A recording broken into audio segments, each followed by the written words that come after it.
అంటే ఒకవైపు విద్యా వ్యాప్తికి, మరొక వైపు ఉపాధి కల్పనకి, ప్రభుత్వ రంగంలో కొలువులకి, అదే మాదిరిగా అన్నింటికి మించి ప్రైవేట్ రంగంలో కూడా పెట్టుబడులకి పెద్ద ఎత్తున ప్రయత్నం చేసింది మన ప్రభుత్వం.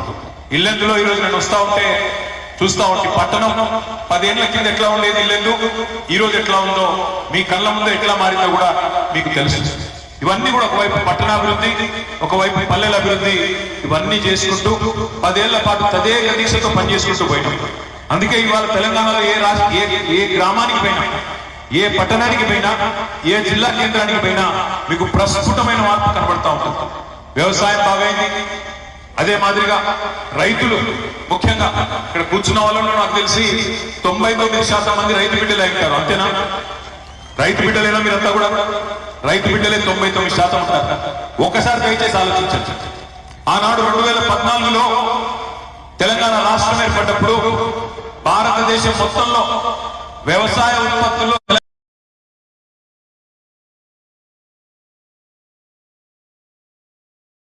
2023 నాటికి వ్యవసాయ ఉత్పత్తుల్లో, ముఖ్యంగా వరి ధాన్యంలో భారతదేశంలో పంజాబ్, హర్యానాను తలదన్ని అగ్రస్థానానికి ఎగబాటింది తెలంగాణ అన్నమాట. వాస్తవమా కాదా? ఒక్కసారి ఆలోచించండి. రైతులకి 24 గంటల ఉచిత కరెంట్ కానీ, రైతు కుటుంబాలకి భరోసానిచ్చే విధంగా రైతు బంధు లాంటి బృహత్తరమైన కార్యక్రమం. మరి కేసీఆర్ గారు ఉన్నప్పుడేమో నాట్లేసేటప్పుడు రైతు బంధు పడేది. రేవంత్ రెడ్డి వచ్చిన తర్వాత నాట్లేసేటప్పుడు రైతు బంధు పడదు, కానీ ఓట్లు వేసేటప్పుడు పడతాను. మీకు కనబడతా ఉంది. ఎందుకంటే ఎవరైనా కోతలప్పుడు వేస్తారా రైతు బంధు? నాట్లేసేటప్పుడు వేస్తే రైతు పెట్టుబడి పెట్టుకోవడానికి, ఏమన్నా విత్తనాలు కొనుక్కోవడానికి, మందు చల్లుకోవడానికి, దానికి మనకు వస్తుంది. కానీ ఓట్లప్పుడు గుర్తొస్తుంది ఈ ప్రభుత్వాన్ని. ఒకసారి దయచేసి ఇక్కడికి వచ్చిన విద్యావంతులు ఆలోచించాలి. ఇప్పుడే అక్క చెప్తా ఉంటే విన్నా, సత్యవతి అక్క ఏమన్నారు? రేవంత్ రెడ్డి గారు 5 నెలల కిందట నాకు ఒక్క అవకాశం ఇవ్వండి, నేను డిసెంబర్ 9 నాడు అటు ప్రమాణ స్వీకారం చేయగానే 2 లక్షల రుణమాఫీ తక్షణమే వెంబడే సంతకం పెడతాను. గుర్తుందా లేదా మీకు? డైలాగ్ మర్చిపోయినప్పుడే.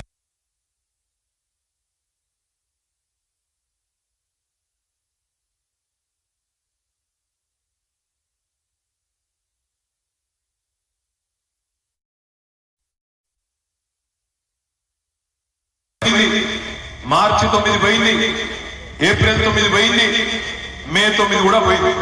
పోయిందా? పోయింది. జూన్ 9 రానే వస్తున్నాం. అంటే 6 నెలలు గడిచిపోయింది. 7వ నెలలో అడుగు పెడతా ఉన్నాం. మరి అడగాల వద్దా? అడగండి అమ్మ కూడా అన్నం పెట్టదు. అడగాలి అంటే, కడిగి పారేయాలంటే, ప్రభుత్వాన్ని నిలదీయాలంటే, ఇచ్చిన మాట నిలబెట్టుకోలేదు అనే మాట గుర్తు చేయాలంటే దమ్మున్న ఏనుగుల రాకేష్ రెడ్డి లాంటి నాయకుడిని గెలిపించి శాసన మండలికి పంపండి. ఇప్పుడు కావాల్సింది ప్రభుత్వాన్ని ప్రశ్నించే గొంతులు, ప్రభుత్వాన్ని ప్రశంసించే గొంతులు కాదు. ఇప్పుడు కావాల్సింది ధిక్కార స్వరాలు, అధికార స్వరాలు కాదు. ఇప్పుడు ఏముంది? అసలు శాసన మండలి ఎందుకు పెట్టినారు? రాజ్యాంగంలో డాక్టర్ బాబాసాహెబ్ అంబేద్కర్ గారు అప్పర్ హౌస్, లోవర్ హౌస్ ఎందుకు పెట్టినారు?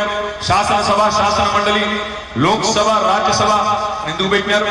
ఎందుకు పెట్టినారంటే ప్రజాస్వామ్యంలో అప్పుడప్పుడు ప్రజలు కొన్ని ఆకర్షితమైన ప్రజాకర్షక విధానాలకు మరి ఆకర్షితులై ఓట్లేసినా కూడా ఆ ప్రభుత్వానికి ఒక చెక్ ఉండాలి, ఆ ప్రభుత్వాన్ని ప్రశ్నించే ఇంకొక వ్యవస్థ ఉండాలి అనే ఉద్దేశంతోనే శాసనసభ, శాసన మండలి, లోక్సభ, రాజ్యసభ, అట్లా మన సిస్టంలోనే చెక్ బ్యాలెన్స్ ఉండాలి. ఆ బ్యాలెన్స్ తప్పితే ఒకవైపే లాగుతారన్న ఉద్దేశంతో ఈ సిస్టమ్ పెట్టారు. ఇవాళ శాసనసభలో ప్రభుత్వానికి మందబలం ఉంది కాంగ్రెస్ పార్టీ. కాబట్టి వాళ్ళు ఇష్టం ఉన్నట్టు మేము చేసుకుంటా పోతాం. ప్రజలు మమ్మల్ని ఒకసారి గెలిపించినారు కదా, మేము మాట తప్పినా, ఇచ్చిన 420 హామీలు మర్చిపోయినా మమ్మల్ని అడిగే వాళ్ళు ఎవరు అనే ధీమా వాళ్ళలో ఉంటుంది. మీకేం చెప్పినారు ఎన్నికలకు ముందు? ఒక్క రుణమాఫీ మాత్రమే కాదు, రైతు బిడ్డలందరూ గుర్తు చేసుకోవాలి. కేసీఆర్ 10,000 ఇస్తున్నాడు రైతు బంధు, నేను రాగానే 15,000 ఇస్తా అన్నాడు. అన్నాడా లేదా? అన్నాడు. మరి 15,000 వచ్చినాయి ఎవరికన్నా? ఆ 10,000 కనా కష్టం మీద మొన్న నాట్లు వేసినప్పుడు వేయాల్సింది, ఓట్లు వేసినప్పుడు ఇచ్చింది. అదే విధంగా మళ్ళొక్కసారి గుర్తు తెచ్చుకోండి, కేసీఆర్ కేవలం భూస్వాములకే ఇస్తున్నాడు, నేను కౌలు రైతులకు కూడా రైతు భరోసా ఇస్తా అన్నాడు. ఒక్క కౌలు రైతు కన్నా వచ్చిందా రైతు భరోసా, రైతు బంధు? లేదు. కేసీఆర్ గారు రైతు కూలీలకు పట్టించుకుంటలేడు, నేను రాగానే రైతు కూలీలకు నెలకు 1000 రూపాయలు ఇస్తా అన్నాడు. మరి ఒక్కటి కూడా ఇప్పటివరకు నెరవేరలేదు. ఎంత ధైర్యం ఉంటే ముఖ్యమంత్రికి పచ్చి అబద్ధాలు చెప్పి కూడా ప్రజలను నేను ఇంకా మళ్ళొక్కసారి పిచ్చోళ్ళని చేస్తా అని ఎంత ధైర్యం ఉండాలి, ఎన్ని గుండెలు ఉండాలి ముఖ్యమంత్రికి ఆలోచించేయండి. ఆయన నిస్సిగ్గుగా చెప్తున్నాడు మన లోక్సభ ఎన్నికల్లో 6 గ్యారెంటీలకు గాను 5 గ్యారెంటీలు అమలు చేసేసినా అంటున్నాడు. నాకైతే మరి మీ ఇల్లెందులో ఏమైనా ప్రత్యేకంగా అమలు చేసిండేమో నాకైతే తెలియదు, కానీ నాకు తెలిసి ఒక గ్యారెంటీలో ఒక ఉప హామీ మాత్రమే అమలైంది. ఏదది? ఒక ఫ్రీ బస్. ఇక ఆ ఫ్రీ బస్ ఎంత అందంగా ఉందో నాకంటే బాగా మీరే చూస్తున్నారు. మహిళలు అనుకుంటున్నారు, జుట్లు పట్టుకుంటున్నారు, మగవాళ్ళు ఏమో టికెట్లు కొని తిట్టుకుంటా ఉన్నారు. ఎందుకు పెట్టిండయ్యా ఈ ఫ్రీ బస్ అని చెప్పి అటు లేడీస్ తీసుకుంటున్నారు, ఇటు మగవాళ్ళు కూడా తీసుకునే పరిస్థితి. ఇక్కడికి వస్తుంటే ఇప్పుడే హరిప్రియ గారు చెప్తున్నారు, నిన్న కొనిజర్ల దగ్గర, మన ఖమ్మం జిల్లాలో కొనిజర్ల దగ్గర ఒక లేడీ ఫుడ్ బోర్డింగ్ చేస్తుంటే కింద పడి, బస్సు టైర్ కింద పడి చచ్చిపోయిందన్న అని చెప్పి ఇప్పుడే ఇక్కడికి వస్తా ఉంటే చెప్తా ఉన్నాను. ఎందుకు చెప్తా ఉన్నా ఇదన్నా అంటే, ఒక్క ఉప హామీ 6 గ్యారంటీల్లో 13 హామీలు ఉంటే ఒక్క హామీని, ఆ 13లో ఒక్క హామీ అమలు చేసి ఈ ముఖ్యమంత్రి నిస్సిగ్గుగా నేను అన్ని అమలు చేసినా అని చెప్పి పచ్చి అబద్ధాలు చెప్తా ఉన్నాడు. మరి పచ్చి అబద్ధాలు చెప్పే ముఖ్యమంత్రికి, ప్రభుత్వానికి కర్రుగాల్చి వార్త పెట్టాల్సింది మీరే అనే మాట, విద్యావంతులే అనే మాట నేను విజ్ఞప్తి చేస్తా ఉన్నాను.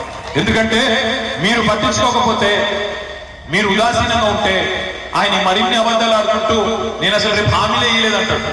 నేను 420 హామీలు ఇయ్యలేదు, గ్యారెంటీలు చెప్పనే లేదు, ప్రజలేదో భ్రమలో పడి నాకు ఓటేసినారని చెప్పి బుకాయించి తప్పించుకునే ప్రయత్నం కూడా చేస్తాడు. మీరు ఇంకొక విషయం గమనించండి, ముఖ్యమంత్రికి ఎంత విశ్వాసం ఉంది అబద్ధాల మీద అంటే, ఆయన పాపం నిజాన్ని చెప్పాలంటే రేవంత్ రెడ్డి తప్పు కాదు. రేవంత్ రెడ్డి ముందే చెప్పినాడు. ఏం చెప్పినాడు? ప్రజలు మోసపోవాలనే కోరుకుంటారు, ప్రజలు మోసగాలనే నమ్ముతారు.